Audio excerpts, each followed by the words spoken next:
नमस्कार मित्रों, मैं डॉक्टर आनंद जयंत काले, कंसल्टेंट प्लास्टिक सर्जन और डायरेक्टर लेक सिटी हॉस्पिटल, एक नए वीडियो के साथ आपके सामने उपस्थित हूँ। आज हम बात करेंगे अनुशासन की और उनका वेरिकोज वेन्स के अल्सर से और वेरिकोज वेन्स की बीमारी का साथ संबंध। पिछली 2-3 सीरीज में मैंने वीडियोस में इंफॉर्मेशन दी है कि अनुशासन का कितना महत्व होता है। कोई भी क्रॉनिक डिजीज या ऐसी कंडीशन जो बहुत समय से आपको परेशान कर रही है, उसमें दवाई गोली इंजेक्शन से ज़्यादा काम डिसिप्लिन का होता है। वेरिकोज वेन्स 2 प्रकार से प्रेजेंट कर सकती हैं। वेरिकोज वेन्स में आपको पैरों में खून की नसों के लच्छे बन जाते हैं, वो कभी कभी फट जाते हैं और उसमें से ब्लीडिंग हो सकती है, खून बह सकता है बहुत अच्छी मात्रा में, और कभी कभी बहुत खतरनाक हो जाता है। और वेरिकोज वेन्स में कभी कभी वीनस अल्सर्स बन जाते हैं, बड़े बड़े पैरों में घाव बन जाते हैं जो आसानी से नहीं भरते। नॉर्मली जब पेशेंट्स हमको पूछते हैं कि इनका इलाज क्या होता है, तो हम उनको लिस्ट से बताते हैं कि पैरों को ऊपर उठाने की ज़रूरत है, कॉम्प्रेशन का गारमेंट पहनने की ज़रूरत है, जो घाव हैं उनको एक विशेष प्रकार की ड्रेसिंग होती है, उसको उस तरह से ड्रेस करना है, और पैरों को ऊपर उठा के रखने की अलग अलग प्रक्रिया होती हैं। जैसे हम बैठे हैं तो सामने स्टूल के ऊपर पैर ऊपर उठा के रखना है, सोते समय पैरों का हिस्सा जो है वो ऊपर उठा हुआ रहे, और कॉम्प्रेशन गारमेंट को कंटिन्यूसली पहनना है। तो अक्सर सवाल ये आता है कि ऐसा हम कब तक करेंगे, और क्या इसका कोई लेज़र से ट्रीटमेंट नहीं है, क्या और कोई टेक्नोलॉजी नहीं है जिससे हम इसको जल्दी से ख़त्म कर दें बीमारी को। तो उनको ये हम लोग बताते हैं कि ज़्यादातर क्रॉनिक डिजीजेस का कोई परमानेंट सॉल्यूशन हमारे पास नहीं होता। वेरिकोज वेन्स या वेरिकोज अल्सर्स में प्राइमरी ट्रीटमेंट होता है डिसिप्लिन। अगर पेशेंट डिसिप्लिन नहीं होगा तो दवाई गोली इंजेक्शन या ऑपरेशन से उसका इलाज संभव नहीं है।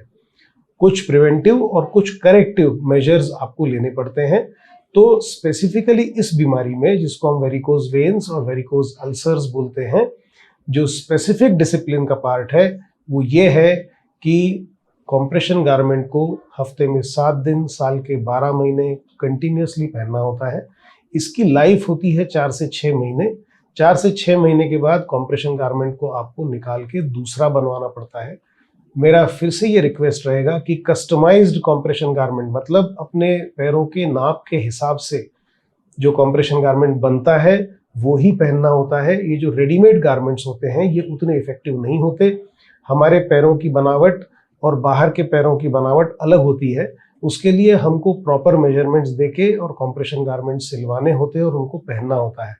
जैसे ही वो ढीले पड़ने लगे उनको रीटाइटन कराना पड़ता है, फिर से उसको टाइट कराना पड़ता है, और जैसे ही वो 4 से 6 महीने पुराने हो जाए उनको बदल देना पड़ता है। वो दिखने में कितने भी अच्छे दिख रहे हो, आपको उनको चेंज करना ज़रूरी है क्योंकि उनकी लाइफ उतनी ही होती है।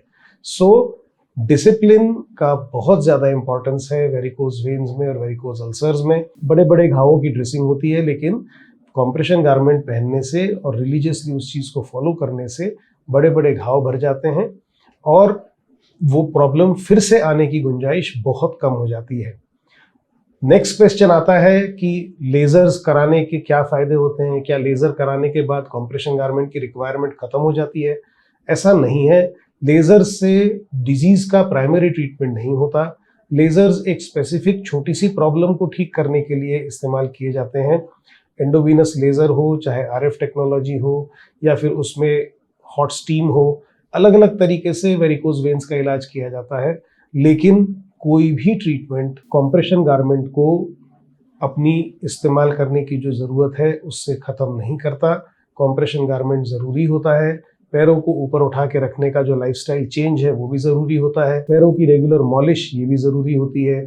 और कोई भी छोटे से छोटा घाव अगर होता है तो उसको इमीडिएटली एड्रेस करना, उसको ट्रीट करना, और फिर उसके बाद जो मैंने डिसिप्लिन आपको समझाया है उसको रिलीजियसली फॉलो करना, यही उसका परमानेंट सॉल्यूशन है। इसी को फॉलो करके हम इस बीमारी को कंट्रोल में रख सकते हैं।